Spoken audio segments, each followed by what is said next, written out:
صحبت‌های ما اگرچه کوتاه بود اما فکر می‌کنم به رسم دید و بازدیدهای نوروزی بوده و تو این دید و بازدیدها معمولا ما نشونی و کروکی حال همدیگر رو میگیریم. بعدها سفر کردن و به مقصد رسیدن و از قافله گذشتن و احیانا از قافله عقب افتادن بماند واسه یه موقعی که وارد بحث و فحص و احیانا روابط دیگری شدیم با هم دیگه. پوریا پورسرخ خیلی خوشحالم.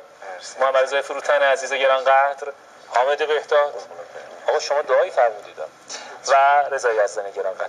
من دوستم رضای عزیز هم تبریکش رو بگه، هم یه نکته فکر می‌کنم می‌خواست در انتهای برنامه بگه، چون من از رضا و پوریای عزیز خداحافظی می‌کنم. برنامه رو با محمد رضا فروتن و حامد بهداد ادامه میدم. رضا جان.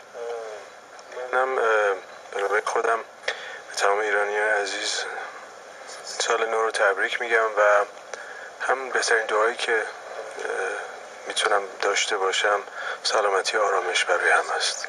امیدوارم که خودت هم آرامش داشته باشی. آخه موسیقی یه جوری هستش که آدم فکر میکنه همیشه داری میزه به هم دیگه، اما خودت خیلی آروم بودی. آرامش قبل از طوفان تو دوست دارم. ادامهش بده. پوریای پورسرخ زنده باشید.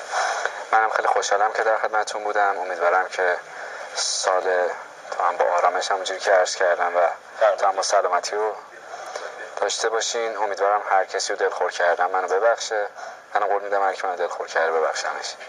قول میدی؟ یادمون باشه. رضا یزدانی، من نمیدونم تو دلت میاد که فقط یه کار واسه ما اجرا بکنی بعد بذاری بری؟ ترجیح بند تهران رو واسه من همین الان زنده بخون، بعدن آیتم میخوای پخش کنیم یه رضا رو بفرستیم تو گود. تو یه تکه این اگه عاشقت نبودم واسه من زنده بخون بعد برو ترانه واسه اجرا بکن نگات کن. نکردم تا فرضت بکن این کارو به خاطر من این کارو.